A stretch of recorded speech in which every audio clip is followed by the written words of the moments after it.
ನಿಮ್ಮ ಸುತ್ತಮುತ್ತ ನಕಾರಾತ್ಮಕತೆ ಇದ್ದರೆ ಹೀಗೆಲ್ಲ ಆಗುತ್ತೆ. ಜೀವನದಲ್ಲಿ ಧನಾತ್ಮಕತೆ ಮತ್ತು ನಕಾರಾತ್ಮಕತೆ ಎಂಬುದು ಎರಡೂ ಜೊತೆಯಲ್ಲೇ ಇರುತ್ತದೆ. ಧನಾತ್ಮಕತೆ ದೇವರ ರೂಪವಾದರೆ ನಕಾರಾತ್ಮಕತೆ ರಾಕ್ಷಸರ ರೂಪವಾಗಿರುತ್ತದೆ.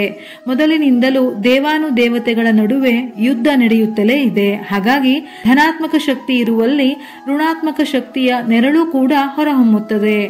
ನಕಾರಾತ್ಮಕತೆಗೆ ಭಯಪಡುವ ಅಗತ್ಯವಿಲ್ಲ. ಬದಲಿಗೆ ಅದನ್ನು ಗುರುತಿಸುವುದು, ತೆಗೆದುಹಾಕುವುದು ಅವಶ್ಯಕವಾಗಿರುತ್ತದೆ. ಯಾವುದೇ ಘಟನೆ ಸಂಭವಿಸಿದರೆ ಅದು ಕೆಟ್ಟದ್ದಲ್ಲ, ಬದಲಿಗೆ ಅದು ನಕಾರಾತ್ಮಕತೆ ಬರುತ್ತಿದೆ ಎಂಬುದರ ಸಂಕೇತವಾಗಿದೆ. ಅದನ್ನು ತಪ್ಪಿಸಲು ನಾವು ಕ್ರಮಗಳನ್ನು ತೆಗೆದುಕೊಳ್ಳಬೇಕು. ಹಾಗಾಗಿ ನಕಾರಾತ್ಮಕ ಶಕ್ತಿಯನ್ನು ಗುರುತಿಸುವುದು ಹೇಗೆ ಎಂದು ನೋಡೋಣ.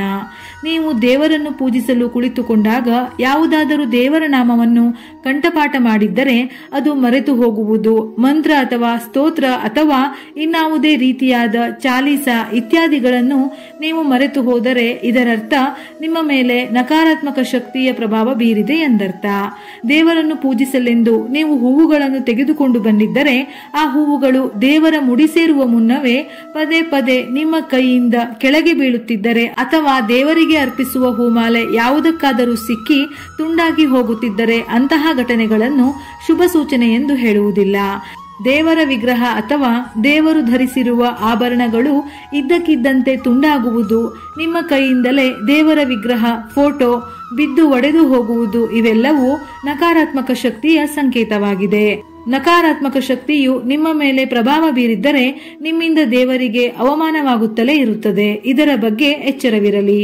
ಯಾವುದೇ ಶುಭ ಸಮಯದಲ್ಲಾಗಿರಬಹುದು ಅಥವಾ ದಿನನಿತ್ಯ ದೇವರ ಪೂಜೆಯ ಸಮಯದಲ್ಲಿ ದೇವರಿಗೆ ಆರತಿ ಮಾಡುವಾಗ ದೀಪವು ಆರಿ ಹೋಗುವುದು, ಅಖಂಡ ದೀಪವು ಆರಿ ಹೋಗುವುದು ಅಥವಾ ಕೆಲವೊಮ್ಮೆ ದೀಪವು ಒಂದೇ ಸಮಯದಲ್ಲಿ ಜೋರಾಗಿ ಉರಿದು ಆರಿ ಹೋಗುವುದು. ಇಂತಹ ದೀಪವನ್ನು ಮತ್ತೆ ಬೆಳಗಿಸಲು ಅನೇಕ ಬಾರಿ ಹೆಚ್ಚಿನ ಪ್ರಯತ್ನಗಳನ್ನು ಮಾಡಬೇಕಾಗುತ್ತದೆ.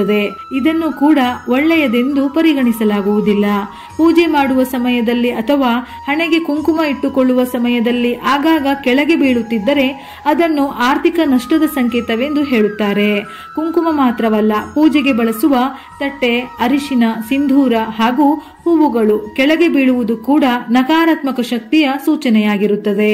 ಪೂಜೆಯ ಸಮಯದಲ್ಲಿ ಪವಿತ್ರ ದಾರವನ್ನು ಧರಿಸುವುದು ಅವಶ್ಯಕ ಮತ್ತು ಪವಿತ್ರ ದಾರವನ್ನು ಧರಿಸುವಾಗ ಅದು ಯಾವುದಕ್ಕಾದರೂ ಸಿಕ್ಕಿ ಹಾಕಿಕೊಂಡು ತುಂಡಾದರೆ ಅದನ್ನು ಸಹ ಒಳ್ಳೆಯದೆಂದು ಹೇಳುವುದಿಲ್ಲ. ಇದು ಕೂಡ ನಕಾರಾತ್ಮಕತೆಯ ಸೂಚನೆ ಎಂದು ಹೇಳುತ್ತಾರೆ. ಪೂಜೆ ಮಾಡುವಾಗ ಮೇಲೆ ಹೇಳಿದ ಅಡೆತಡೆಗಳು ಒಂದರ ಹಿಂದೆ ಒಂದರಂತೆ ಬರುತ್ತಿದ್ದರೆ ನಿಮ್ಮ ಸುತ್ತ ನಕಾರಾತ್ಮಕ ಶಕ್ತಿ ಅಥವಾ ನಕಾರಾತ್ಮಕತೆ ಇದೆ ಎಂಬುದನ್ನು ಅರ್ಥ ಮಾಡಿಕೊಳ್ಳಿ. ಪೂಜೆಯ ಅಡಚಣೆಯನ್ನು ಅರ್ಥ ಮಾಡಿಕೊಳ್ಳಿ. ಅದನ್ನು ತೊಡೆದು ಹಾಕಲು ದೇವರಲ್ಲಿ ಪ್ರಾರ್ಥನೆಯನ್ನು ಮಾಡಿಕೊಳ್ಳಿ. ಮನಸ್ಸಿಲ್ಲದಿದ್ದರೂ ಪೂಜಿಸುತ್ತಲೇ ಇರಿ, ಏಕೆಂದರೆ ಭಗವಂತನ ಕೃಪೆಯಿಂದ ಮಾತ್ರ ಭಕ್ತಿ ಭಾವ ಬಲಗೊಳ್ಳುತ್ತದೆ.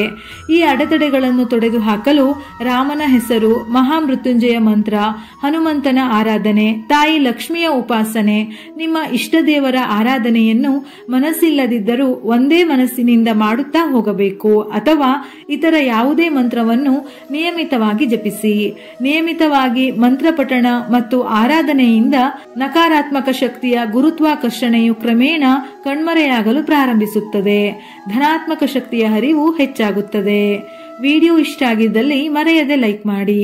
ಹೆಚ್ಚಿನ ಮಾಹಿತಿಗಳಿಗಾಗಿ ನಮ್ಮ ಫೇಸ್ಬುಕ್ ಪೇಜ್ ಅನ್ನು ಫಾಲೋ ಮಾಡಿ.